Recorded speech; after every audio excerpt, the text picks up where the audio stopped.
नमस्कार दोस्तों, स्वागत है आप सभी का अपने परिवार द नॉलेज प्लाजा में। उम्मीद करता हूँ आप लोग स्वस्थ होंगे और अपनी तैयारी अच्छे से कर रहे होंगे।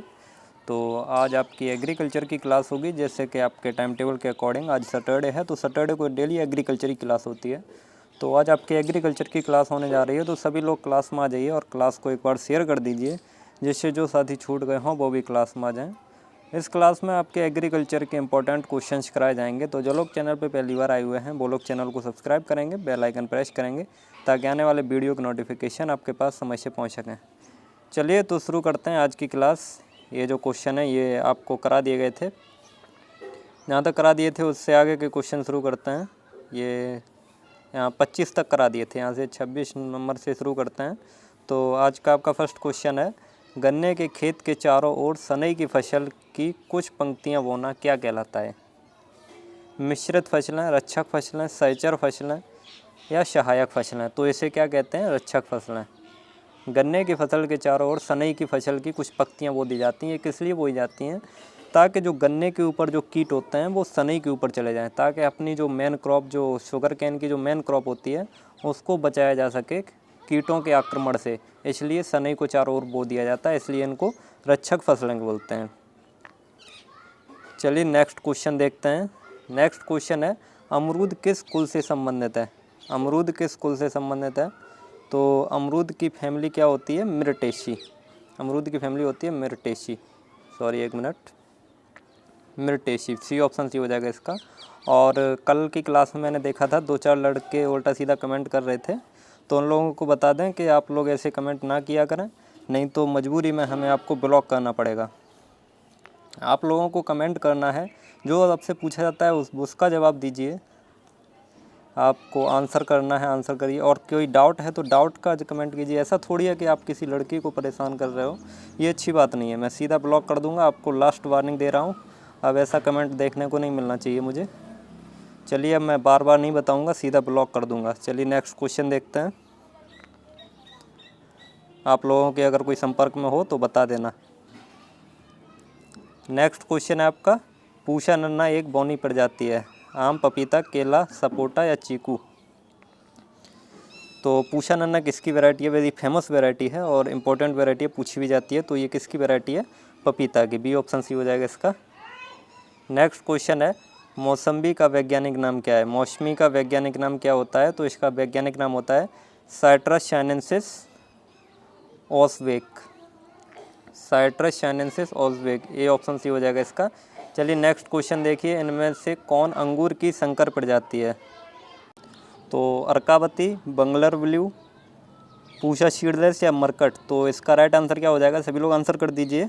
अंगूर की संकर वैरायटी कौन सी है? हाइब्रिड वैरायटी तो कौन सी है ये? अर्कावती। ए ऑप्शन सी हो जाएगा इसका। नेक्स्ट क्वेश्चन देखिए।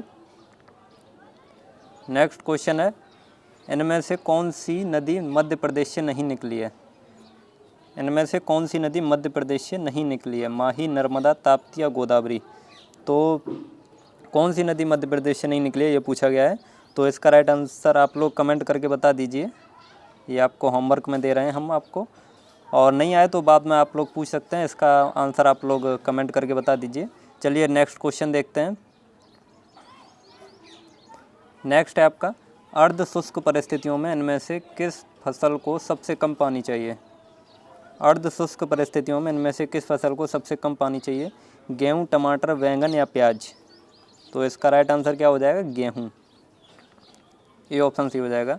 नेक्स्ट क्वेश्चन है आपका, भारत में कौन सी फलीय फसल सर्वाधिक क्षेत्र में पाई जाती है? फलीय फसल मतलब फल वाली फसल पूछी है। तो भारत में सबसे ज़्यादा क्षेत्रफल पर कौन पाया जाता है? आम। आम फलों का राजा भी है भारत का, यही सबसे ज़्यादा क्षेत्रफल पर पाया जाता है। चलिए नेक्स्ट क्वेश्चन देखते हैं। और टेम्परेट फ्रूट में सबसे ज़्यादा एरिया पूछा जाए तो टेम्परेट फ्रूट में सबसे ज़्यादा एरिया है एप्पल का। अब नेक्स्ट क्वेश्चन है, भारत में इनमें से किस फसल की पैदावार सर्वाधिक है? धान, गेहूँ, मूंगफली, बाजरा? तो सबसे ज़्यादा कौन सी फसल की पैदावार है भारत में? तो धान की। धान। ए ऑप्शन सी हो जाएगा। नेक्स्ट क्वेश्चन देखिए, आप लोग ऐसे ही आंसर करते रहिए और क्लास को शेयर कर दीजिए। नेक्स्ट है आपका, सब्जियों एवं फलोत्पादन में भारत का स्थान है? सब्जियों एवं फलोत्पादन में भारत का कौन सा स्थान है? तो सब्जियां एवं फल के उत्पादन में भारत का दूसरा स्थान है, भारत का दूसरा स्थान है। पहला स्थान किसका है? तो पहला स्थान चाइना का है। चलिए अगला क्वेश्चन देखते हैं। नेक्स्ट है मोलिब्डेनम का ग्रहण सर्वाधिक होता है बरसीम में, बैंगन में, बाजरा में या चावल में। यहाँ पे मिस प्रिंटिंग हो गई है, चावल है यहाँ पे। तो किस में होता है सबसे ज़्यादा मोलिब्डेनम का? तो ये होता है बरसीम में। ये ऑप्शन सी हो जाएगा इसका। नेक्स्ट क्वेश्चन देखिए। नेक्स्ट क्वेश्चन है पिछले 50 वर्षों में खाद्यान्न की उपलब्धता किसके लिए अति कम हुई है? पिछले 50 वर्षों में खाद्यान्न की उपलब्धता किसके लिए अति कम हुई है? तो ये किसके लिए? दलहन के लिए। सी ऑप्शन सी हो जाएगा इसका। नेक्स्ट क्वेश्चन है केला का प्रसारण किया जाता है, मतलब केला का प्रोपोगेशन किससे किया जाता है? वाटर शकर, स्वर्ण शकर, स्टेम कटिंग या राइजोम से। तो इसका राइट आंसर हो जाएगा स्वर्ण शकर और राइजोम। स्वर्ण शकर और राइजोम। इसमें ये राइजोम भी सही है और स्वर्ण शकर भी सही है। यहाँ पे डबल ऑप्शन आ गया है, लेकिन यूपी के टेट में ऐसे डबल ऑप्शन नहीं आएंगे, तो आप लोग दोनों याद कर लीजिए, स्वर्ण शकर और राइजोम। बाई चांस अगर डबल ऑप्शन आ जाता है तो आप लोग स्वर्ण शकर लगा दीजिए। चलिए नेक्स्ट क्वेश्चन देखते हैं। आम का सबसे अधिक उत्पादन है और इसमें प्रोपोगेशन टिश्यू कल्चर के द्वारा भी करते हैं केले में। तो इसका नेक्स्ट क्वेश्चन है आपका, आम का सबसे अधिक उत्पादन है, आम का सबसे अधिक उत्पादन है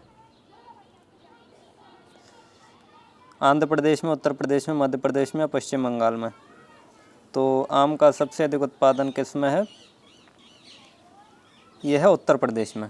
उत्तर प्रदेश में टिश्यू का आपसे पूछा जाए टिश्यू कल्चर के द्वारा प्रोपोगेशन किस में करते हैं? टिश्यू कल्चर के द्वारा प्रोपोगेशन किया जाता है पपाया में। हमने वहाँ पे गलती से वो बनाना बोल दिया था, बनाना ही होता है, पपाया होता है। पपाया में या तो सीड के द्वारा प्रोपोगेशन करते हैं या टिश्यू कल्चर का यूज भी कर लेते हैं। ज़्यादा विकसित क्षेत्र होते हैं वहाँ पे टिश्यू कल्चर यूज हो पाता है, वैसे ज़्यादातर जगह सीड के द्वारा ही प्रोपोगेशन किया जाता है पपाया में। तो चलिए नेक्स्ट क्वेश्चन देखते हैं। नेक्स्ट क्वेश्चन है निम्न में से कौन सा फल सबसे अधिक विटामिन ए रखता है? कौन सा फल सबसे अधिक विटामिन ए रखता है? आम, अंगूर, अनार या संतरा। तो सबसे अधिक विटामिन ए किस में पाया जाता है? सभी लोग आंसर कर दीजिए फटाफट। तो इसका राइट आंसर क्या हो जाएगा? आम। आम में सबसे अधिक विटामिन ए पाया जाता है। नेक्स्ट क्वेश्चन देखिए।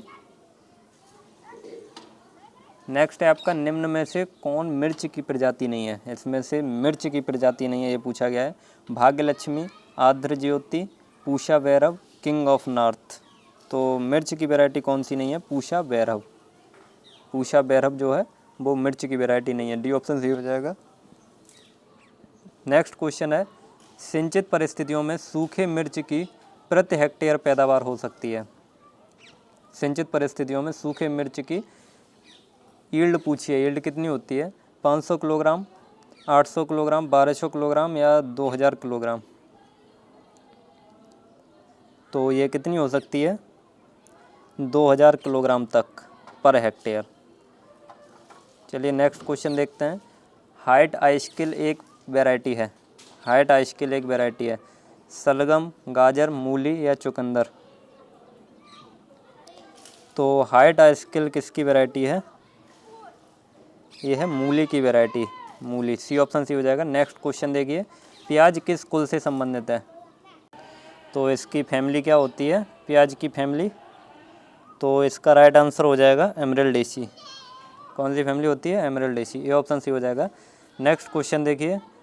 एमरल्डेसी में और कौन कौन आता है? एमरल्डेसी में गार्लिक भी आता है, गार्लिक या लहसुन, ये भी एमरल्डेसी में ही आता है। तो नेक्स्ट क्वेश्चन देखिए। ब्रोकली का बॉटनिकल नेम, ब्रोकली का बॉटनिकल नेम बता दीजिए। सब लोगों को पता होगा, आंसर कर दीजिए फटाफट इसका। ब्रोकली का बॉटनिकल नेम तो क्या होता है? Brassica oleracea variety italica. Brassica oleracea variety italica, इसका मतलब वैरायटी है, वैरायटी इटैलिका। चलिए नेक्स्ट क्वेश्चन देखते हैं। निम्न में से कौन खरपतवार का मुख्य स्रोत है? खरपतवार का मुख्य स्रोत क्या है? जल, पक्षी, मनुष्य या गोबर की खादें? तो सबसे मुख्य स्रोत है गोबर की खादें। गोबर की खादें कैसे है मुख्य स्रोत? जैसे हम लोग घास खिलाते हैं जानवर को, फिर जानवर के गोबर में वो जो सीड के बीज होते हैं, मतलब जो सीड होते हैं, बीड़ के जो सीड होते हैं वो गोबर में निकल आते हैं। फिर गोबर को हम लोग खेत में डालते हैं, तो उसी के माध्यम से जो बीड़ के सीड होते हैं, यानी कि खरपतवार के सीड होते हैं, वो भी उसी के माध्यम से खेत में पहुंच जाते हैं। तो सबसे मेन स्रोत तो यही है, गोबर की खाद है। डी ऑप्शन सही हो जाएगा इसका। चलिए नेक्स्ट क्वेश्चन देखते हैं। उम्मीद करता हूँ आप लोग समझ गए होंगे। यह है आपका, मूंग को इनमें से किस जैव उर्वरक को उपचारित करने के लिए, मूंग को कौन से जैव उर्वरक से उपचारित करते हैं? राइजोबियम से, एजिटोबैक्टर से, एजोस्पाइरिलम से या एजोला से? तो सब लोगों को पता होगा, जो लेग्यूमिनेसी फैमिली की होती हैं, यानी जो दलहनी फसलें होती हैं, उन सभी को राइजोबियम से उपचारित करते हैं। राइजोबियम का एक पैकेट 200 ग्राम का होता है, एक पैकेट 200 ग्राम का होता है, 200 ग्राम का। ये एक 200 ग्राम 10 किलोग्राम सीड को उपचारित कर सकता है। 10 किलोग्राम सीड का ट्रीटमेंट कर सकता है या उपचारित कर सकता है। एक पैकेट राइजोबियम 200 ग्राम का 10 किलोग्राम सीड का ट्रीटमेंट कर सकता है। चलिए तो नेक्स्ट क्वेश्चन देखते हैं। नेक्स्ट क्वेश्चन है, नील हरे शैवाल किस फसल को फ़ायदा होता है? नील हरे शैवाल से कौन सी फसल को फ़ायदा होता है? गेहूँ, जौ, सोयाबीन या धान?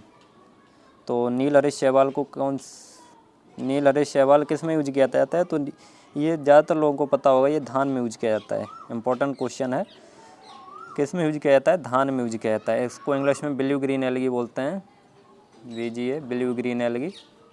चलिए नेक्स्ट क्वेश्चन देखते हैं। आज का सेकंड लास्ट क्वेश्चन है, इनमें से कौन फॉस्फेट घोलक बैक्टीरिया है?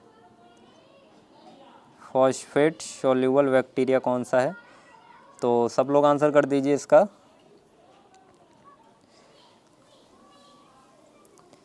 तो इसका राइट आंसर क्या हो जाएगा?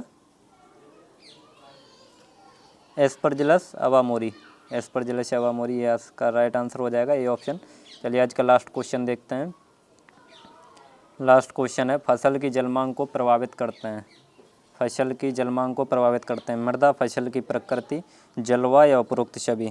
तो देखो, फसल की जलवायु को मृदा भी प्रभावित करेगी। मृदा कैसी है? जो जैसे कि ज़्यादा पानी वाली जो मृदा है, बलुई मृदा को ज़्यादा पानी की चाहिए आवश्यकता होती है, और जो दोमट मिट्टी होती है उसको कम पानी की आवश्यकता होती है। तो मृदा भी प्रभावित करती है फसल की जलमांग को। फसल की प्रकृति भी प्रभावित करती है, यानी देखो सरसों को कम पानी चाहिए होता है, धान को बहुत ज़्यादा पानी चाहिए होता है, और जलवायु भी प्रभावित करती है। तो इसका उपरोक्त सभी हो जाएगा, डी ऑप्शन सही हो जाएगा। तो आज की क्लास आपकी यहीं पे ख़त्म होती है। और हाँ, आप लोग भी उन लोगों को बता दीजिए जो लोग ऐसे कमेंट करते हैं उल्टे सीधे। तो हमने तो बता ही दिया, हम तो सीधा ब्लॉक मारेंगे उन लोगों को। जो आपसे पूछा जाता है उसी का कमेंट करिए, और इधर उधर के फालतू कमेंट करने की ज़रूरत नहीं है। अगर आपको किसी में डाउट है तो आप लोग पूछ सकते हैं, उसके लिए मना नहीं है, लेकिन आप लोग किसी लड़की को परेशान करते हैं, ये अच्छी बात नहीं है। तो चलिए, आपकी आज की क्लास यहीं पे ख़त्म होती है। तो अब मिलेंगे आपको नेक्स्ट क्लास के साथ। तब तक के लिए जय हिंद, वंदे मातरम।